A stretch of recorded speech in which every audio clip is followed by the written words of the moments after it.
Yeah, it's on. Thank you. Namaste. Welcome to the April event of Indic Forum. Indic Forum is a non-profit based in California which promotes Indian history, culture, and dharma. Every month, we conduct an event where we bring intellectuals, authors, and researchers to present their work. Those who would like to donate can find the link on our website indicforum.org. You can subscribe to our YouTube channel where all events are streamed live. Please note that this event is being recorded. Our today's guest is Dr. Sampadananda Mishra, a distinguished scholar of Sanskrit and Indian knowledge systems. With a PhD from Utkal University, Dr. Mishra has dedicated his life to the study, preservation, and promotion of India's linguistic and philosophical heritage. He is founder of the world's first 24-hour Sanskrit radio, Divyavani Sanskrit Radio, and has received prestigious awards, including the President's Maharshi Badarayana Vyasa Samman and Sri Aurobindo Puraskar 2024. As a passionate educator, researcher, and editor, Dr. Mishra has pioneered several initiatives from Sanskrit literature for children to curriculum innovations rooted in Indian traditions. Drawing deeply from Sri Aurobindo's teachings, he continues to make ancient knowledge accessible, meaningful, and vibrant in the today's world. Today, he is here to talk about his book, The Wonder That Is Sanskrit. This book introduces the richness and variety of Sanskrit and its wide use in arts, science, and daily life. It also shows the beauty of its poetry and its power as a language of upliftment, enlightenment, and spiritual truth. Finally, it explains why Sanskrit can and should become the national language of India. The audience can ask questions in the chat. At the end of the talk, we will reserve some time for questions as well. Let's hear more from the author himself. Sampadanandaji, the floor is yours.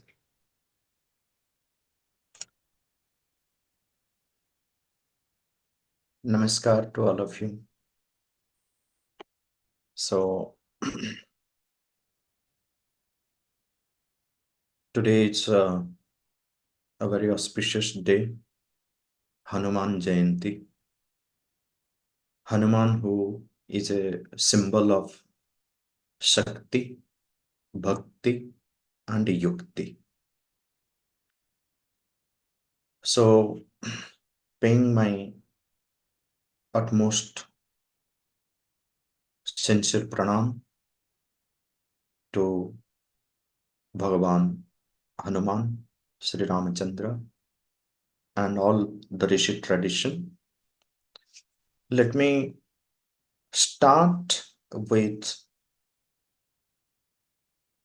how this idea of writing this book, The Wonder That Is Sanskrit, came. After I completed my higher education, MPhil from Pondicherry Central University. So that happened after my post-graduation in Sanskrit from Utkal University, Bhubaneswar. So I had this inclination that I should join some spiritual organization and then continue serving for dharma, for the country, for Sanskritam, bringing Sanskritam to as many children, as many youth, it's possible.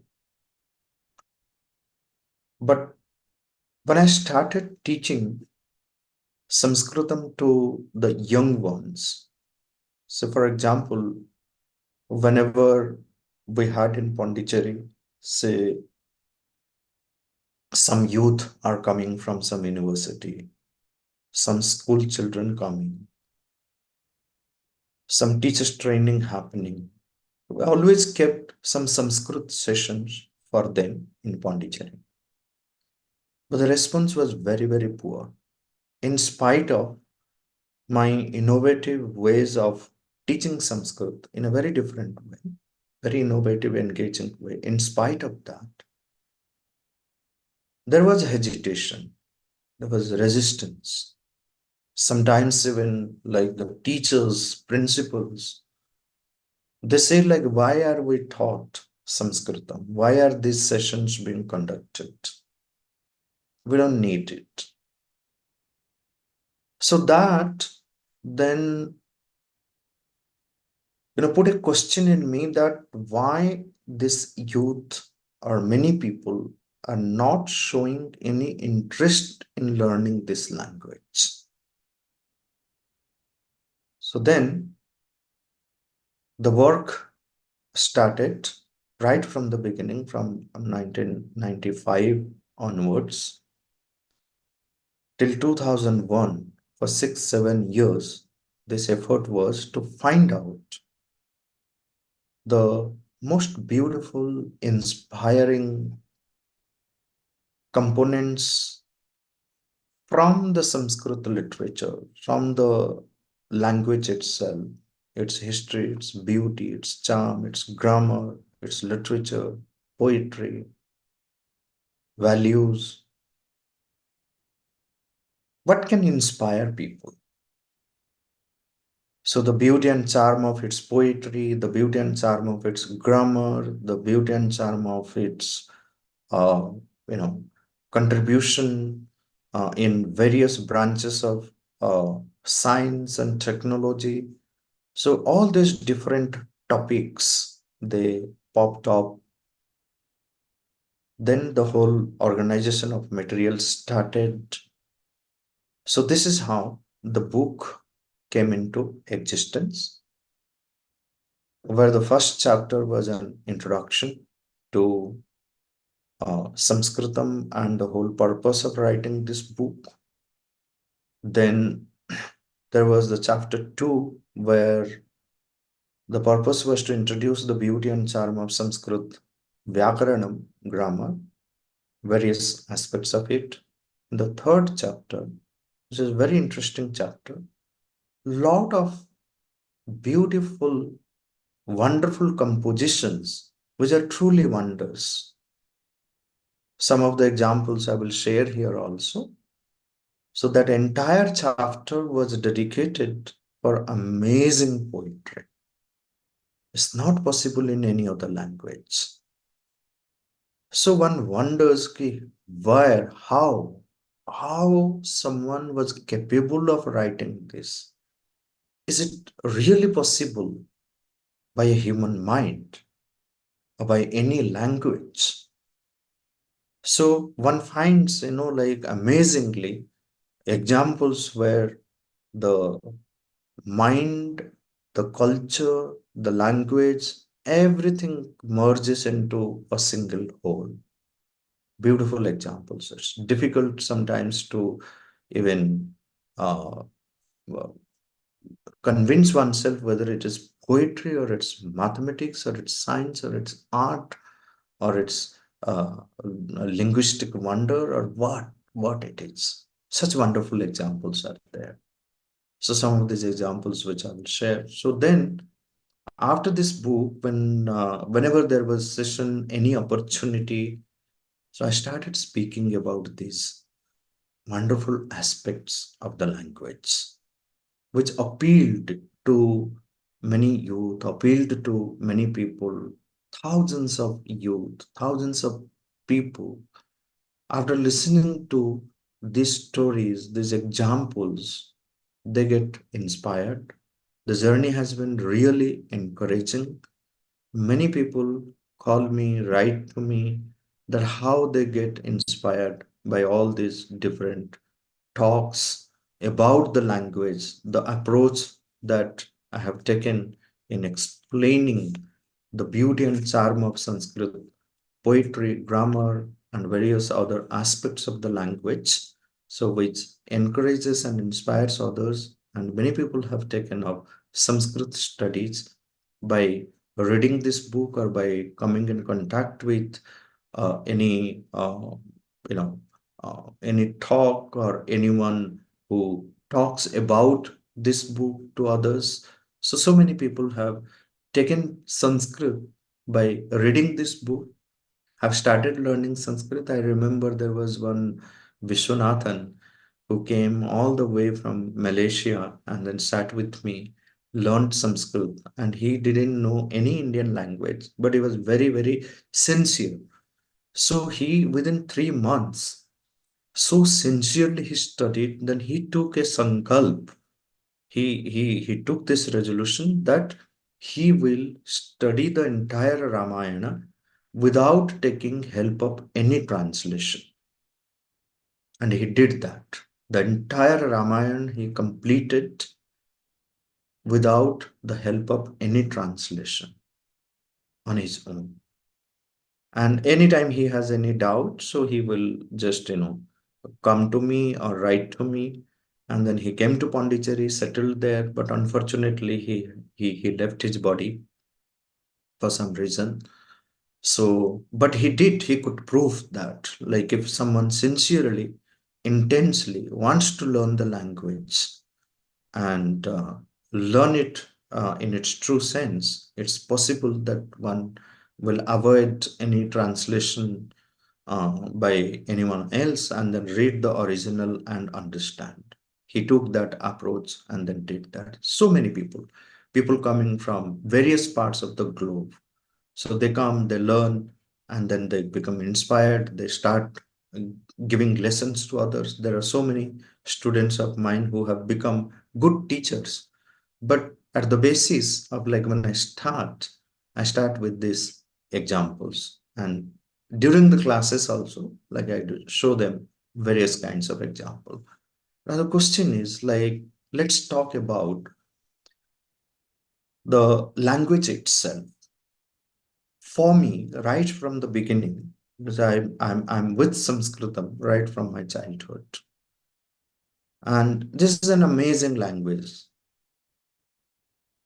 Anyone can say that it's an amazing language, wonderful language. But when I'm saying this, it's my experience which says this. It's not a mental construct, or that I'm just framing a phrase and then saying, oh, it's an amazing language. Every day, almost every day, it reveals something new to me. And it can do to anyone who sincerely approaches this language. Sometimes a single word, sometimes a verse, sometimes something, a mantra, a sutra, or anything, an idea. It's so full of wonders. It's pranava. Like every time you come in contact with something beautiful, and there are so many people working on this language and literature and the words, various aspects of it. So many friends of mine, so many scholars looking at the language from various dimensions. It just keeps encouraging. But one has to keep a thoughts with this language on a regular basis. Every day, start learning some 2 words, 3 words. I remember a friend of mine, he mastered French language. How, very patiently. He decided that every day he will learn only one sentence in French without missing. It took him, 3 years. But in these 3 years, he never missed a single day. That every day he will keep adding one sentence. The previous sentence, then the new sentence, new sentence, without fail, on a regular basis. He did that and he mastered French, which is a foreign language. And anyone who would like to learn Sanskritam, and especially one who has some contact with any Indian language, it's possible, can be. When I went to, I mean, in Pondicherry, there were many local people also approached me that teaches Sanskrit. And Tamil, they say that it doesn't have much connection with Sanskrit. So it's a very different language. So I devised a different methodology for the people, especially from South and Tamil Nadu. So I called it as a Namasmarana methodology of learning Sanskritam. What does it mean? So they say that, sir, like Hindi has so many words of Sanskrit, our language doesn't have many words in Sanskrit. So we are not familiar with the language. So that's what is creating problem. I said, no. Do you have your friends? Do you remember the names of your friends, your relatives? So please write it down. If anyone from Tamil Nadu, they're remembering 100 names, they have more than 120, 130 vocabularies with them, which they know. Ramachandran, Karunanidhi, Jayalalita, Rajanikanta. So if you split, Rajani is one word, Kanta is one word, Karuna is one word, Nidhi is one word, Jaya is one word, Lalita is one word. These are all pure Sanskrit words. So I said Namasmarana. So try practicing, noting down, remembering the names of your friends and relatives. That's all. That is the first task. Then come back to me. Because you remember, you write it down, not by looking at the dictionaries or any other, source. You are remembering and then writing it down. The friends of your names. And then whenever you meet people, ask their name, ask the meaning of their names also. That's how you keep building. Like every day we are meeting so many people, so many unfamiliar names. We become familiar with that. Note it down. That okay, ask the person, hey, what does it mean, your name? That's how you keep adding vocabularies to your uh, you know stock. And it becomes easy to learn the language if you have the vocabularies. Then different parts of the speech you start learning and then connecting all the words. So that was an amazing experience for many people who came from Tamil Nadu or Pondicherry, the local people whose language is Tamil. So they could very easily get into the language. Then I explained them. So they say that, oh, many people say the Sanskrit is a, archaic language. Sometimes they use the word dead, which is, like as usual, many people say, okay, it's a dead language. But what does dead mean? They don't say. Whoever tells me that, like people say that Sanskrit is dead, I say, people say, but what do you say? Do you feel that also it is dead? No, no, I don't know. I want to understand. Okay.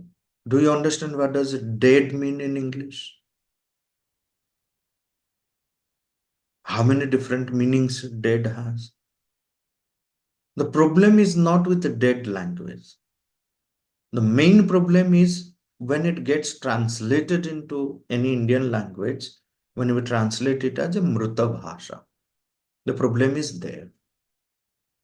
Dead language is not a problem. Where dead language in linguistics means the language which is not spoken by many people.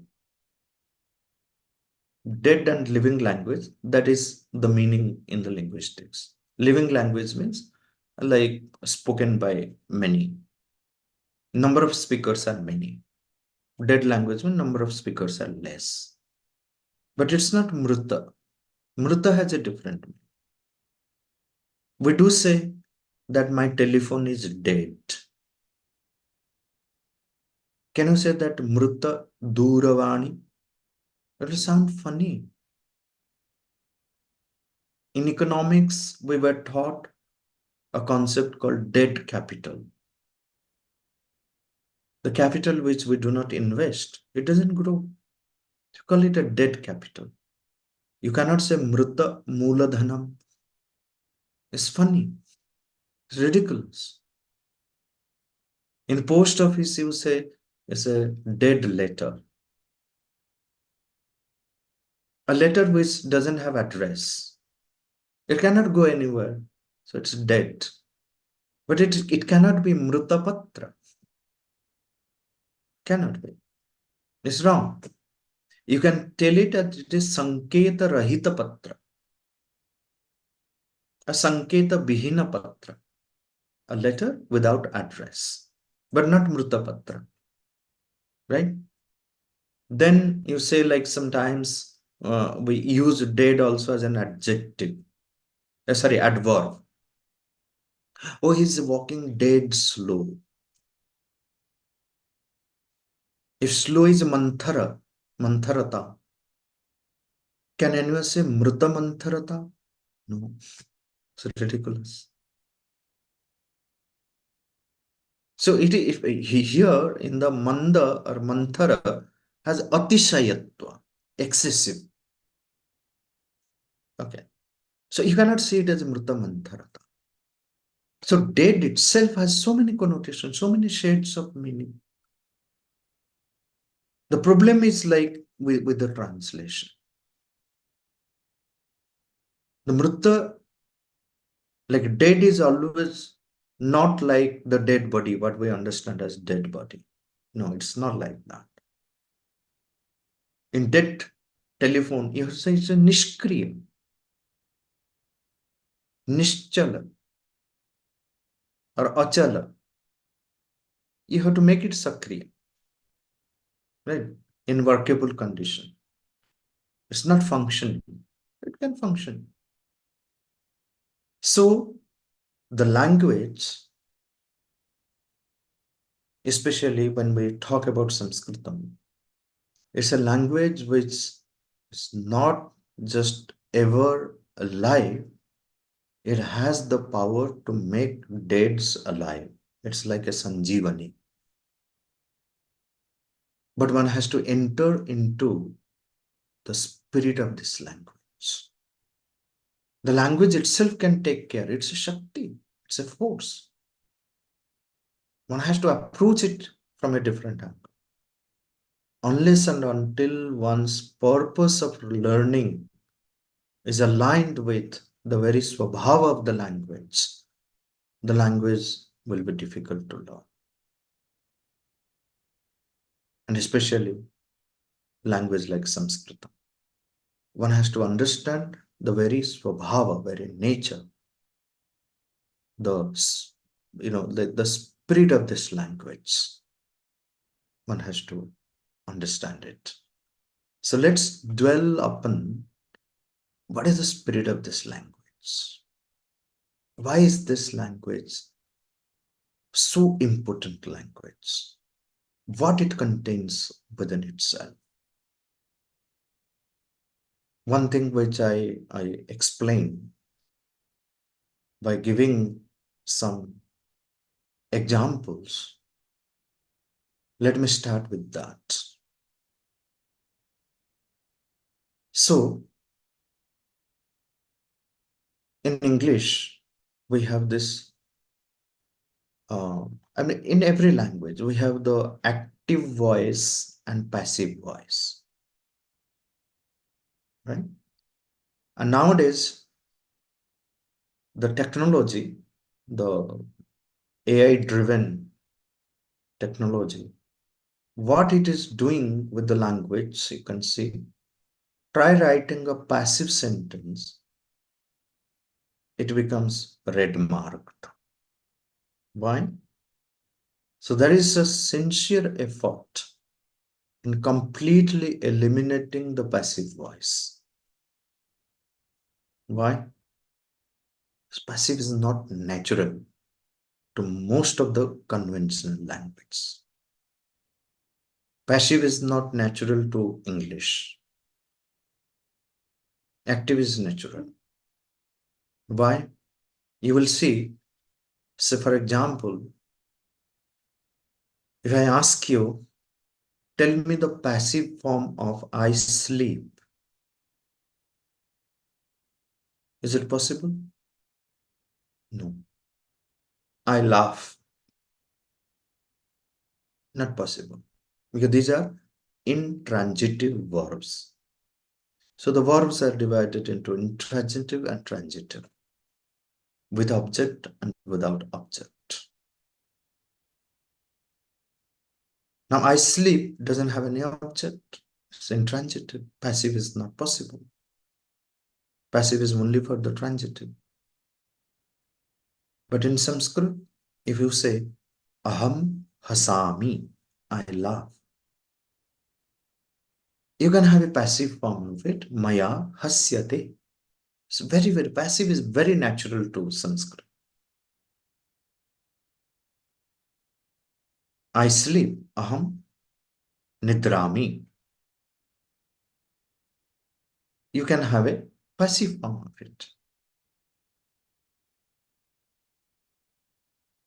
Passive is natural to this language. Why? And maximum passive sentences you'll find in Sanskrit. You will not find it in any other conventional language, including many Indian languages, directly or indirectly derived from Sanskrit. Passive is unnatural. Even in Hindi also you cannot have मैं हंस रहा हूँ या हंस रही हूँ. You cannot have a passive form of it in Hindi. Why passive is natural to this language, Sanskrit? You have to go to the philosophy. You have to go to the deep experience. Here the realization is that I or you or anyone, we think that I am doing the work. He is doing the work. She is doing the work. You are doing the work. But the consciousness here, if you look at, we have it. It's a part of our culture. It's a part of our civilizational values that we all know that no one is doer. We are just instruments, and through us, the work happens. Prakrutya kriyamanani sarvani karmani. It's the Prakriti which does its work through us. That's why Krishna says, Nimitta matram bhava sabyasacha. Oh Arjuna, just be a nimitta, be an instrument, be a channel.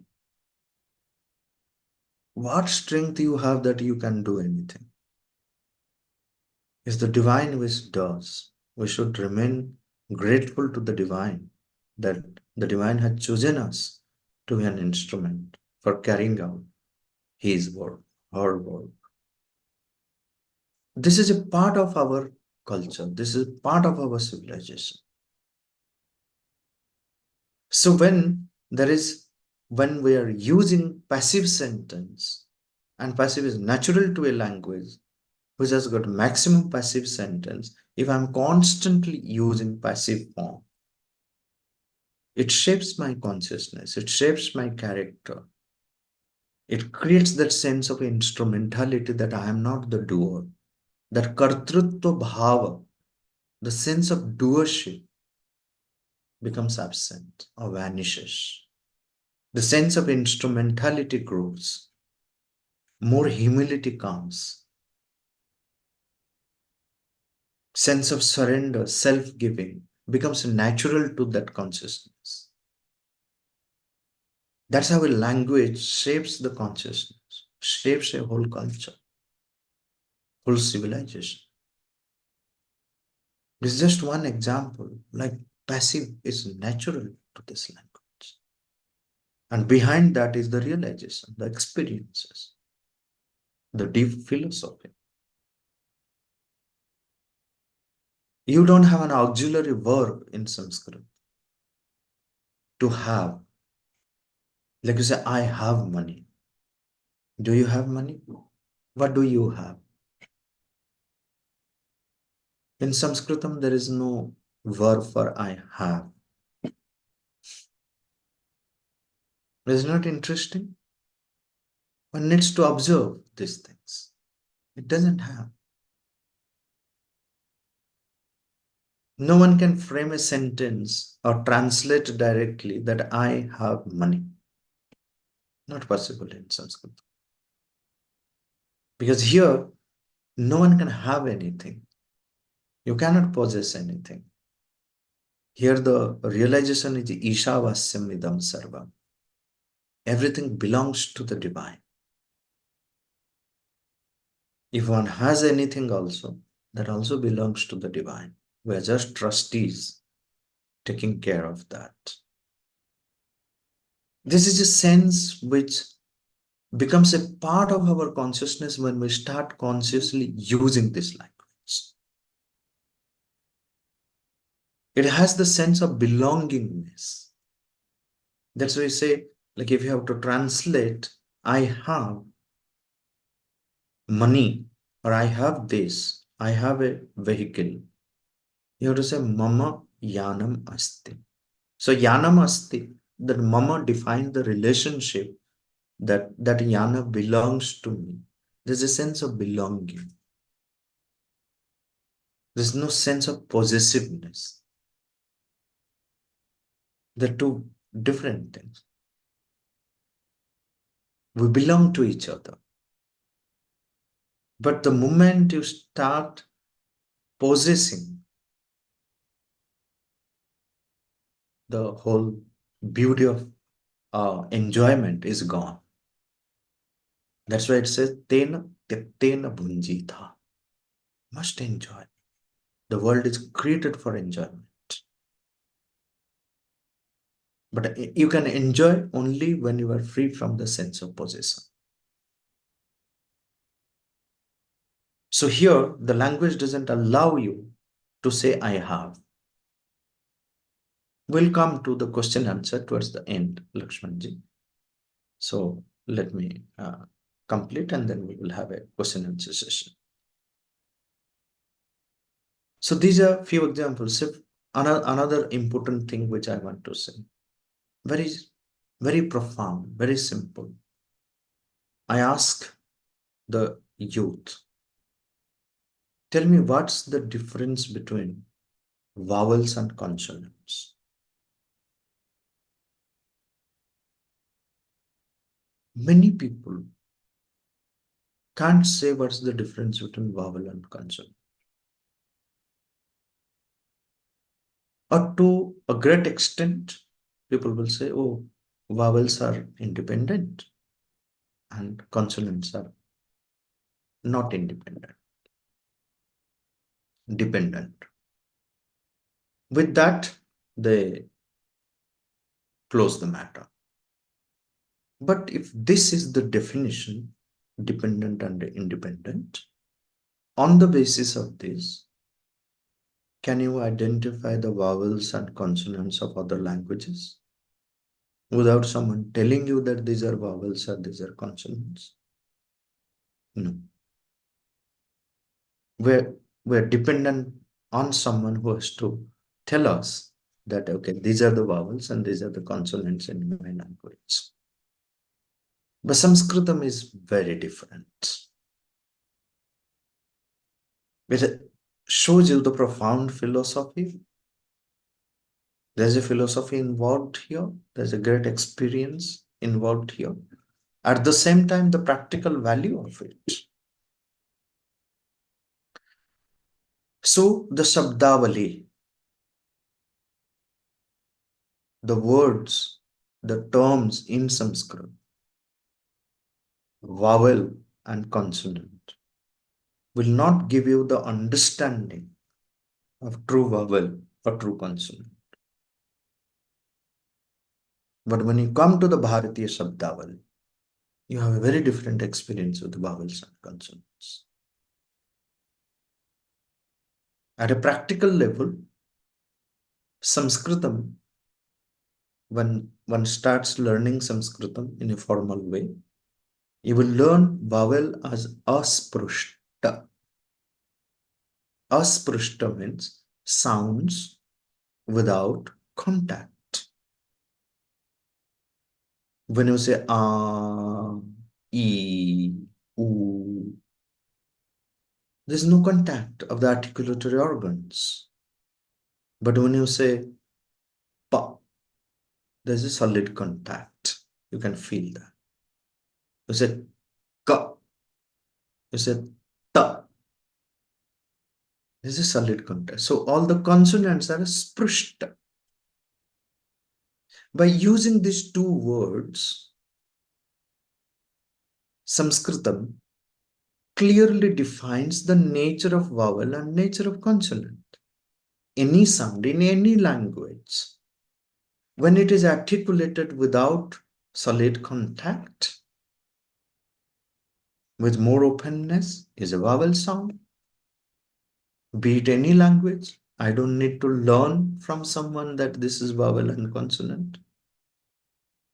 If I am able to articulate it without bringing the articulatory organs in close contact, it's a vowel sound. And if there is a solid contact, it is a consonantal sound. So consonants are also called stops, mutes, technically. So asprishta and sprushta. So here there is a universal definition of vowels and consonants. So it gives clarity about the nature of the sound. Speaks in a clear language. There's no ambiguity. In a philosophical way, in a deeper way, vowels are called swara and consonants are called vyanjana. Swara is swayam rajate, is self-shining. It is shining by its own light, independent. And consonants are vyanjana. Like another name for the side dishes is called vyanjana. Vyanjana is more decorative. Like you can decorate your body. You cannot decorate your prana, your atman. So the swara has that pranic and atmic, quality. Consonants are vyanjana, they're decorative sounds.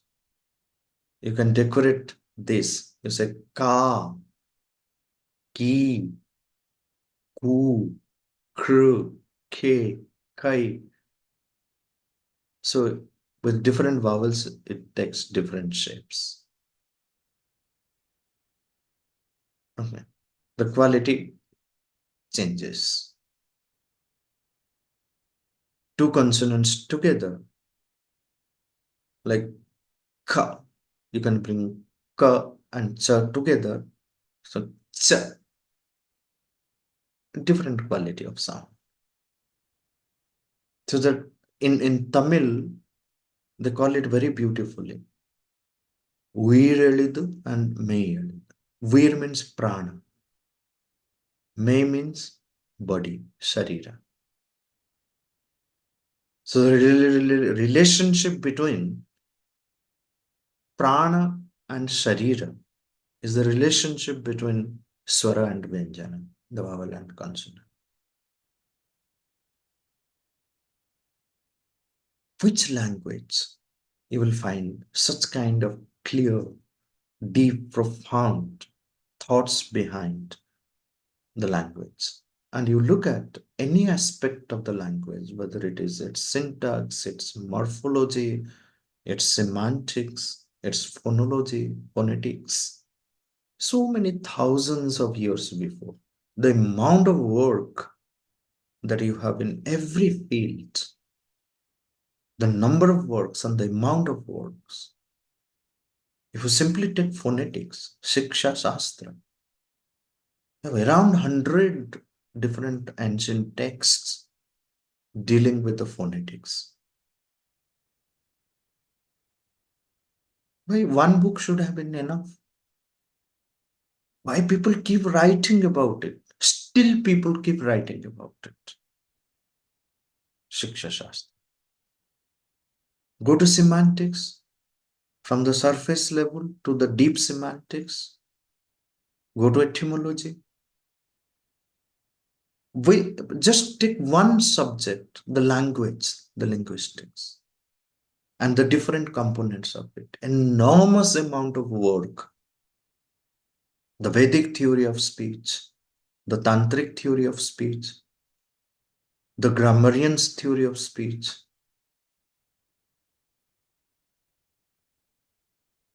the philosophy of speech, what the poeticians, the exponents, experts on poetics, they think about it, the speech.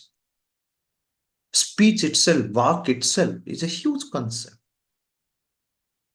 And if you look at from the most profound philosophical side till the practical side, enormous amount of work still continues. Greatest example, like how Panini was called the father of grammar, how Panini could formulate the work Ashtadhyay. Amazing work, another wonder, wonder of wonders, Ashtadhyay. Approximately 4,000 sutras. It's a generative grammar, and you can create millions and millions and millions of words, hundreds of millions of words. And it's almost flawless, Panini's Ashtadhyay. What technique he employed? How did he do that? It's a wonder of wonders, so precise. The biggest grammar book, smallest in size. You can print all these sutras of Panini in 20 A4 size papers, front and back, and carry it in your pocket. Computer scientists, those who are dealing with coding and software programming, they will understand better what kind of sophisticated techniques Panini employed in formulating his Ashtadhyay. Not a single letter, not even a matra is, insignificant here. One cannot even interchange. The entire system becomes corrupt. The world has not been able to create another Panini.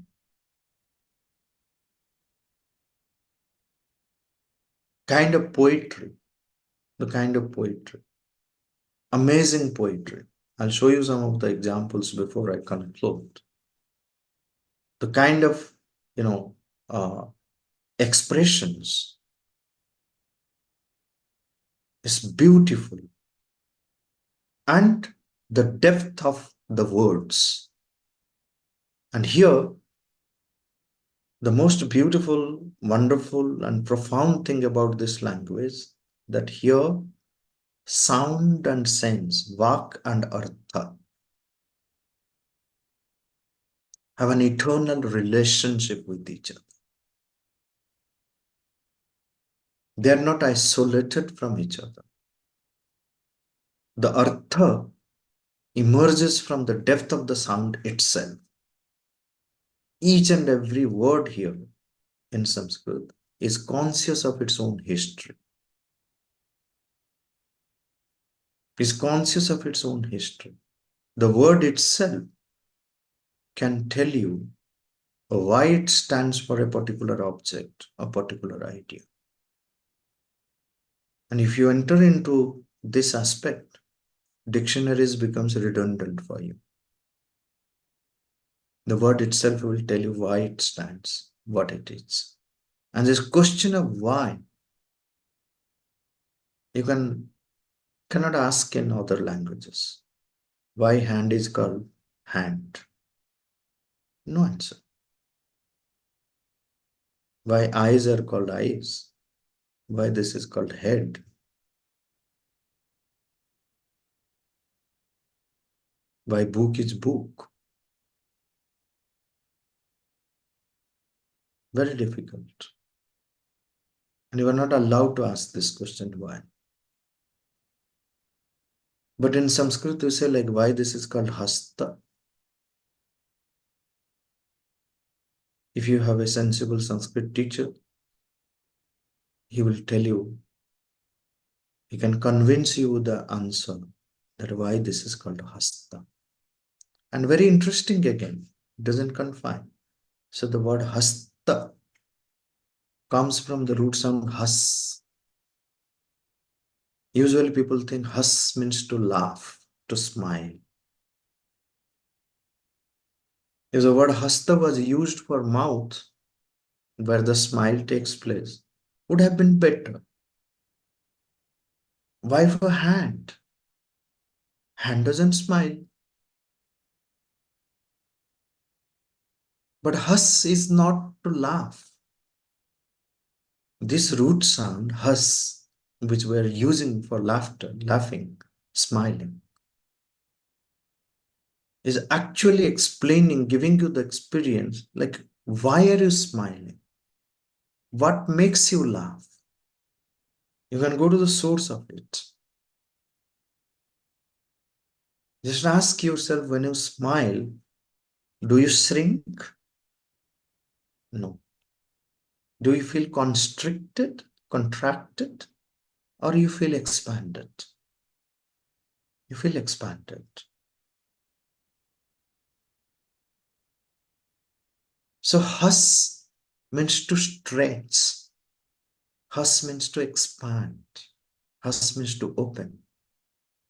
That's why in Sanskrit you say pushpam hasati. Literally it will be translated as the flower is laughing. So you'll say, oh, what kind of language? Ridiculous. If you take just laughing, the flower is open, blooming. Hasati means that, expand. It brings you out of your constricted state to an expanded state. That's why it says, smile, please. Stretch it. So now this is the instrument, hand. You stretch it in all dimensions to do your work. The main function of hand is that you can stretch it.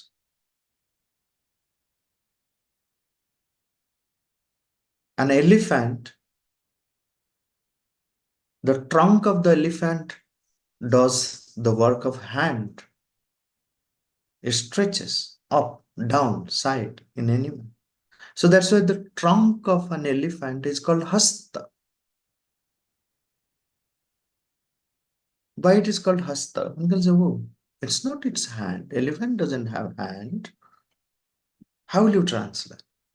Because it has hasta, in Sanskrit it is known as hasti. In Hindi you say hathi. Yes, it has hasta, so hasti. If you have guna, you are guni. If you have jnana, you are jnani. So you have hasta, hasti. Man is also hasti. That's why we say, like, आज तो meeting में बड़ी बड़ी हस्तियां थे. The people who have got greater reach, जिनके हाथ फैला हुआ है दूर दूर तक, उनको हस्ती बोलते हैं. हस्तियां हैं. So how it brings the beauty in expression. So it takes you, it connects you with your son. A language directly connects you with your own emotions, your own experience. It takes you to the source of everything. If you are unhappy, the language can help you to find out the source, like, why are you unhappy? If you're happy, that also. If you're doubtful, it will take you to the source of your doubt. The word doubt cannot take you. But sandeha, sanshaya, shanka, sandigdhata, all these words you analyze, you will arrive at the source of doubt.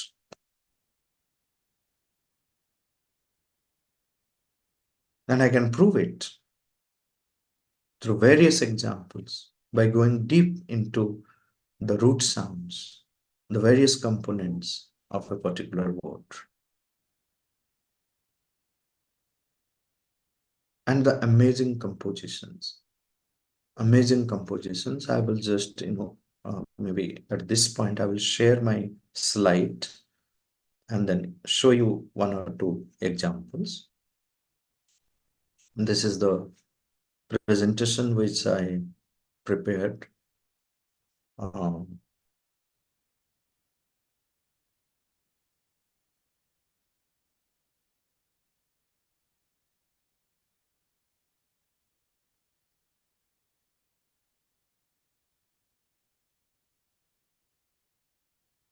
are you able to see?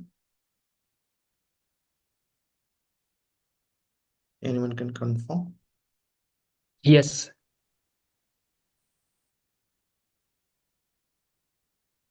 Okay. So, yeah.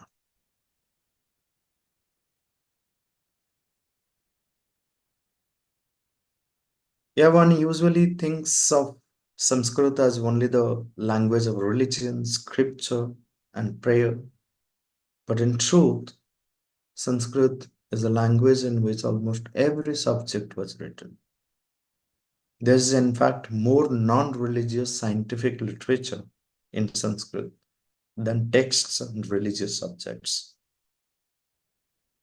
Look at this list: agriculture, horticulture, Krishi Shastra, alchemy, Rasa Shastra, architecture, Shilpa Shastra, astronomy and astrology, Jyotisha Shastra, botany, Vrikshayurveda, Vanaspati Shastra, chemistry, Rasayana Shastra, mathematics, Ganita Shastra, mechanical science, Yantra Shastra, medicinal science, Ayurveda, metallurgy, Loha Shastra, physics, Padartha Vignan, biology, Jiva Vignan, physiology, Sharira Vignan, and list is long. It's a language of clarity. It can create an endless number of words, endless number of words. It's a living, breathing language. It is extraordinarily flexible. Say, for example, like the word jalam describes that from its liquid state, water can become solid. The root of the word jalam is jal, which means to harden. The word niram, again, referring to water, comes from the root sound ni, meaning that which leads or always moves ahead. The word vari means that which evaporates, turns into a cloud and covers. So every word in Sanskrit describes a property of the object and presents its users with a holistic understanding of the objective word. By combining the word rupa, meaning form, with the word grahakam, meaning that which captures, one creates rupa grahakam, meaning camera. This is how you can create endless words, new words. So the word camera may not explain you like why it stands for that particular object. But if you say Rupa Grahakam, the word itself is a self-explanatory. That means it captures Grahakam, Rupa, form. The same way you can also create Dhvani Grahakam, microphone, a sound receiver. Or you can say Hvana Grahakam, meaning a call receiver. Because words are formed from root sounds, Sanskrit has the potential to create as many words as needed, and the words formed are simple and self-explanatory. So, for example, like by combining the one monosyllabic root sound kru, which has the root experience to do or to make or to put into action, One can derive thousands of words with different meanings, yet all these meanings will be clearly defined by the root experience. By adding suffix through, we get the word kartru, meaning a doer. By adding ana, we get karana, meaning doing or an instrument which does. By adding ya, we get karya, meaning a thing to be done. And by adding thavya, we get kartavya, meaning that which must or should be done, and so on and so forth. Because words are formed from root sounds, that's what I wrote in the previous slide also. Like the words are self-explanatory, the words are simple, and you can create as many words as you need from the root sounds. This is a living and breathing language, the very alphabet of it. The beautiful arrangement of the sounds, ka kha ga gha nga, coming from the first position, cha cha ja ja nya coming from the second position, ta tha da dha na coming from the third position, ta tha da dha na coming from the fourth position, pa pha ba bha ma coming from the fifth position. So there are 5 different positions where the uh, breath, upcoming breath, can be stopped to create these sounds. So that's how the arrangement in the Varnamala, in the alphabet. And there are only 5 positions. So they could identify what are the fundamental sounds of a language. And once the fundamental sounds of the language were identified, then it was a huge, huge task how to arrange the sounds to form an alphabet. And you have here the most scientific and systematic alphabet, or the Varnamala in Sanskrit. And the Varnamala itself is therapeutic. It has many, many, utility, you can say, much utility it has in our practical life. Sometimes later, maybe like if we have another opportunity, I can present the Varnamala Rahasya, the secret, the wonders of the Samskrita Varnamala. It's a huge topic again, just the Varnamala. Looks very simple, but much profundity. There's so many ideas. Sometimes I feel that one life is not enough just to understand this Varnamala. There's so much of things to learn just from this simple Varnamala of Sanskrit. This unique alphabet, by its very arrangement, can also teach us the practice of pranayama. This I have been sharing for many, many years, that how there is an inbuilt system of a pranayama in the Varnamala itself. When we consciously articulate a sound with a minimal breath, like ka, cha, ta, there is minimum breath. Then we experience the intensity of focused one-point concentration. Similarly, when we articulate a sound by releasing maximal breath, we experience a sense of relaxation, expansiveness. Sanskrit letters, like when you say ka, you are more ingathered. When you say ka, you are opening up. Then you say ga, again ingathered. When you say gha, again you are, opening up. Nga is the sound, the last sound of each group, like here. You sing nga, nya, na, ma. So in all these sounds, the breath releases simultaneous both through mouth and nose, making it a very different kind of pranayama. Practice it. Nga, nya, na, ma. If you have sinus problem, if you have migraine, if you have nasal congestion, breathlessness, they all will be corrected by default by merely reciting these oronasal sounds. You have the anuswara sounds, im, do it, and then you will see what impact it has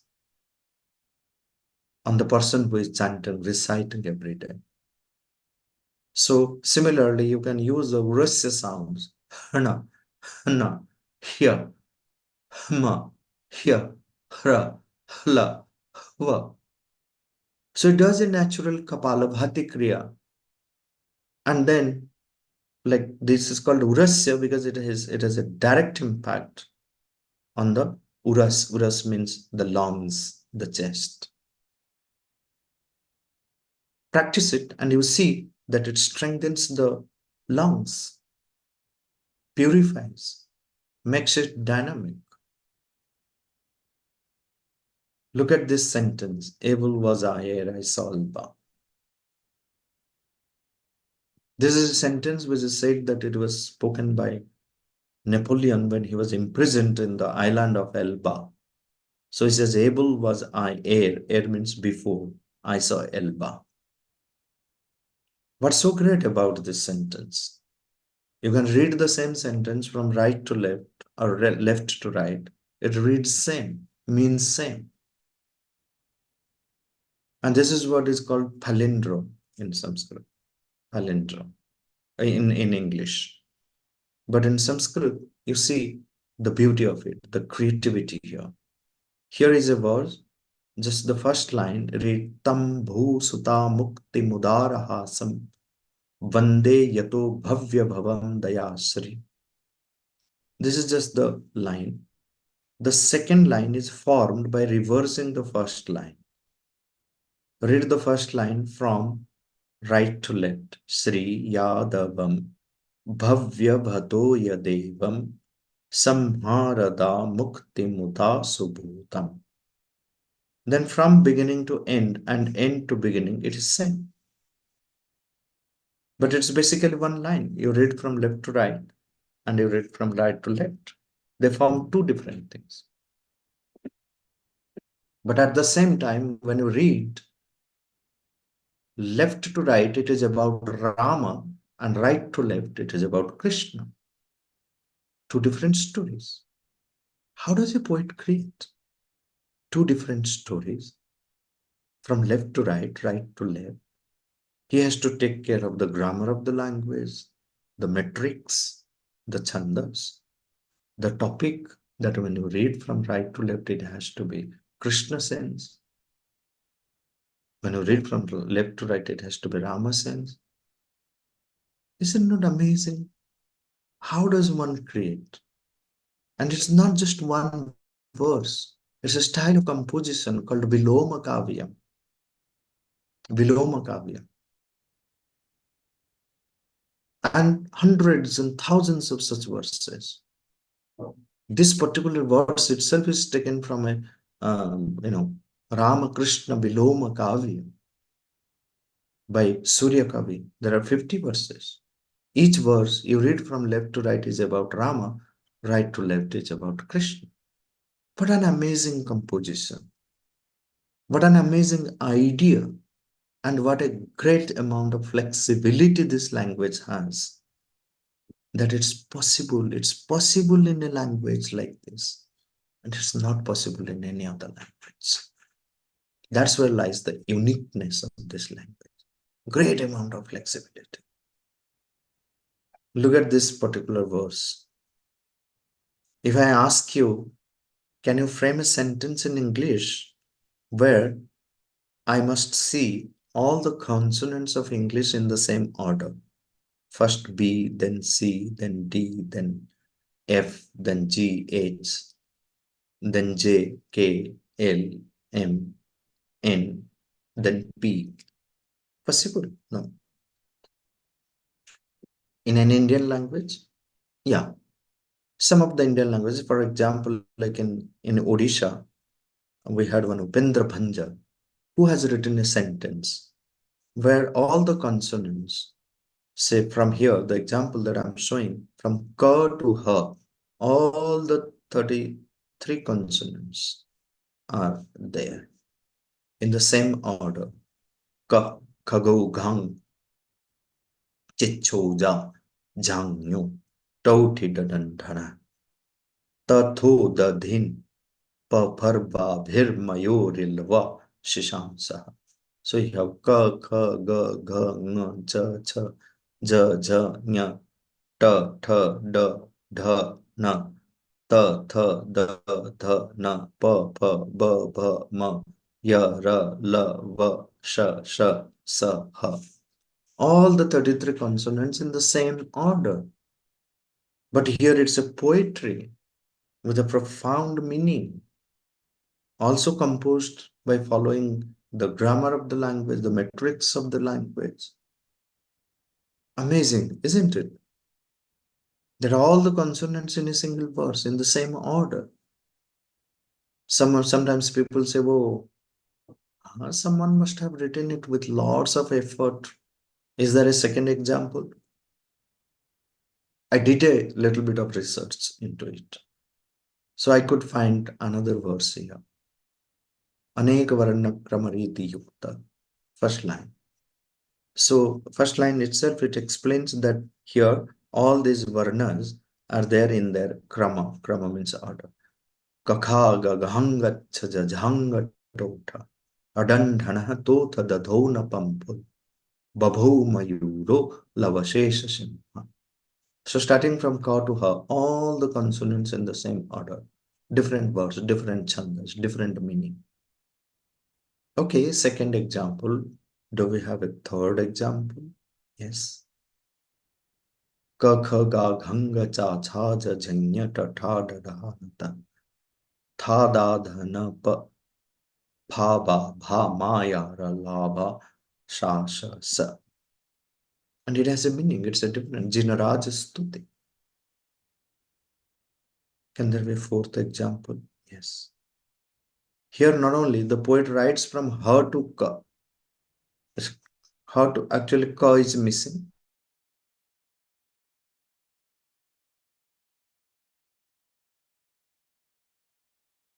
So from ha to ka, in the reverse order, he is writing this verse.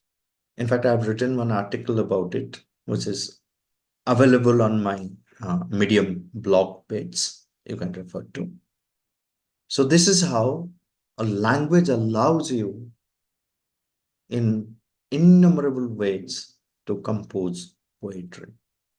And there are plenty of such examples, but I will stop here and then I'll take up any question that you all have. Thank you.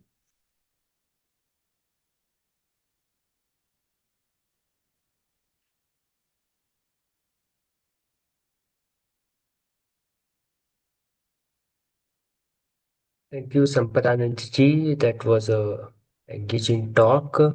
Lakshman ji, you can ask your question.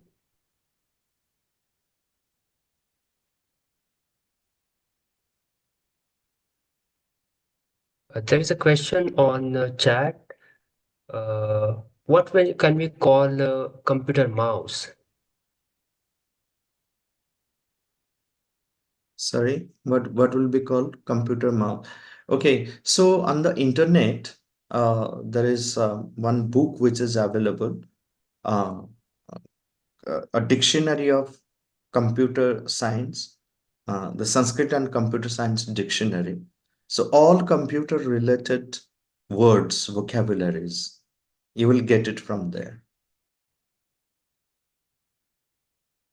So you go through it, not just mouse, but the motherboard, keyboard, the monitor, and all kinds of vocabularies with fine explanation created by Srinivas Varakedi and one another person. Both of them, they have worked. And it's freely available on the internet. Computer and Sanskrit Dictionary. That's what the title. Thank you. Lakshman ji, please go ahead. Yeah, Namaskar, Sampadananda. It was a wonderful lecture. I really thoroughly enjoyed it.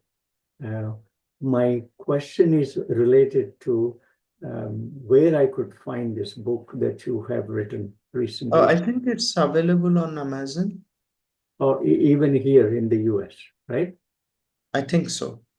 Okay, I will take a There are look. people buying it, but I'm not sure You can try it out.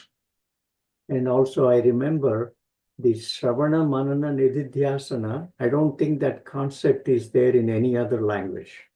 Yeah, there's so many concepts and ideas.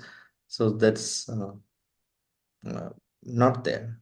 And Patanjali wrote three greatest books. One is for purifying your mind, the body, and the vak, if I'm correct, right? And Sorry? the Patanjali Rishi wrote three bhashyas, one on mind, one on body, and the third one on the vak.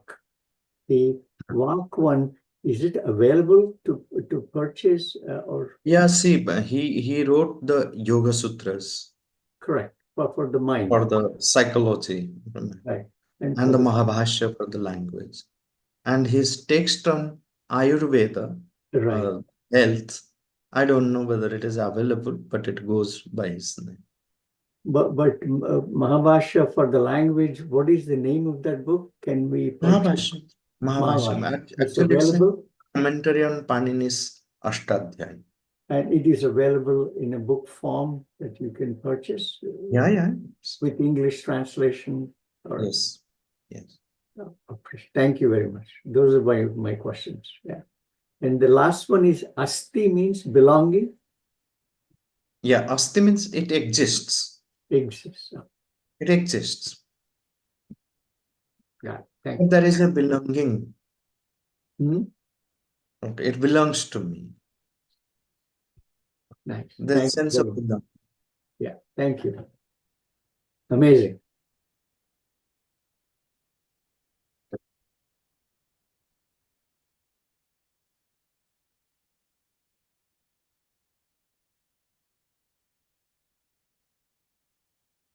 Other questions you can ask.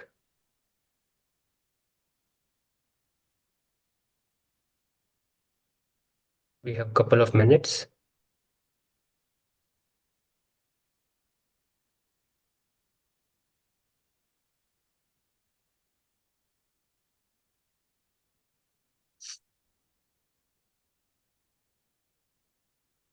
There is a question on chat. What is the meaning of Hastinapur?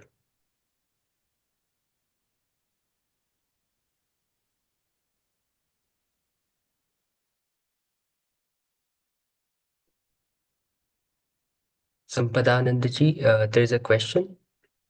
I need to find out the history of that. I don't know whether it has any connection with Hasti or not. I don't know. I mean, I need to find out.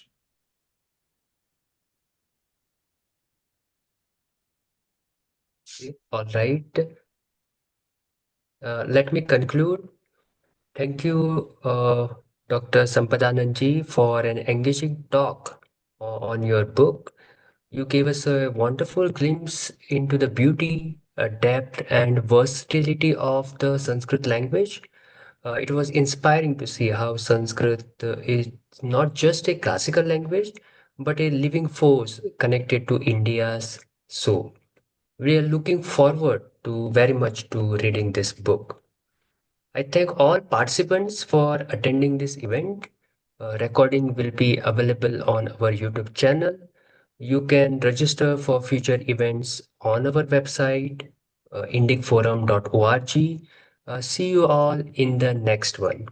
Sampadananji, thank you once again for uh, giving us details and inspiring talk. Thank you all. Namaste. Namaskar. Namaskar.